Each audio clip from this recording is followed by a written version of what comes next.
Canadian diplomats just met with President-elect Trump's team in Florida to discuss the risk of imposing new trade tariffs and the northern border. The visit follows Trump offering Canada tax cuts if they agreed to become our 51st state. Former State Department senior advisor under Trump, Christian Whiton, joins us now. Christian, great to see you this morning. It's fun, and I think there's a lot of really deep conversations to be had about American expansion. The question is, how seriously do we take this idea of Canada becoming the 51st state of America? And I think the answer, Christian, is pretty seriously if they're running to Mar-a-Lago. Yeah, I think it's serious. Now, they're running to Mar-a-Lago in panic mode. Justin Trudeau, the left-wing prime minister who is probably on his way out, probably will lose office along with his party this year, already went to Mar-a-Lago. Obviously, what he said and offered wasn't sufficient for Trump because Trump has been sort of having fun, I think, on Truth Social, on Twitter with this. You know, it's not a bad idea if you take the central provinces, if you take Alberta, Saskatchewan, parts of Manitoba, and if you take British Columbia, excluding Vancouver, which is very left-wing, those states make a lot of sense and would be a natural part of the United States and a link with Alaska, maybe with Greenland. If you take all of Canada, you're going to get a lot of lefties, a lot of socialists, some French speakers, and you're going to make America harder to govern or more liberal. So, I don't think it's a terrible idea, and I think a lot of those central provinces might like to be governed by Washington or at least have more self-governance rather than the Pinkos in Ottawa who are unpopular. I think that's such a great point, Christian, and it's one that needs to be highlighted. It actually ties into this culture debate that's been raging with Vivek and Elon.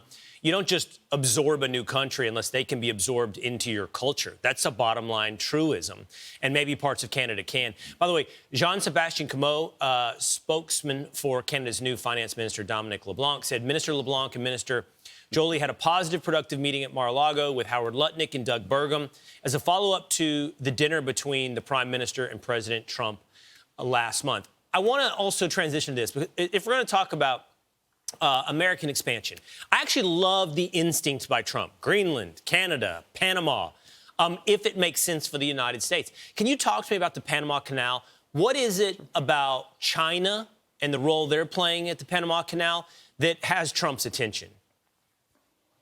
Two things about the canal. Well, one is Chinese companies like Hutchison Whampoa, which is Hong Kong based. And as you know, Hong Kong is just another Chinese city now. The Beijing extinguished press freedom there, threw people like Jimmy Lai into prison who owned a pro-democracy paper. So you have, anyway, these Chinese companies that basically operate the ports of the canal that we built at great expense and at great cost of life. Lots of people died of malaria.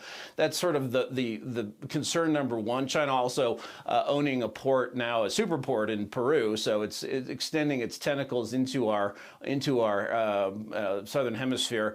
And then also, basically, Panama is charging tariffs. They're non-tariff barriers to trade, but exorbitant fees for ships to transit the Panama Canal. U.S. ships, whether it's the military or ships carrying commercial goods, sometimes these fees can go as high as $400,000 during ordinary times, and in extraordinary times they can go up to $4 million.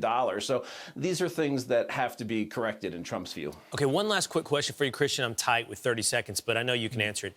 What does Greenland offer to the United States? If that were a serious piece of American expansion, what would we get out of Greenland?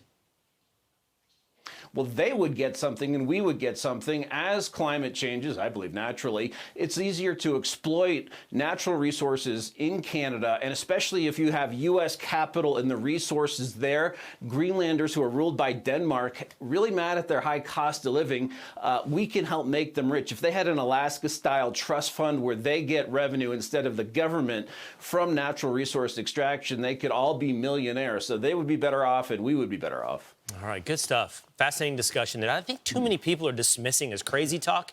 You know, crazy talk used to be what drove the world forward, Christian. So I appreciate the instinct from Donald Trump and your enlightenment this morning.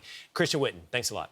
I'm Steve Doocy. I'm Brian Kilmeade. And I'm Ainsley Earhart. And click here to subscribe to the Fox News YouTube page to catch our hottest interviews and most compelling analysis.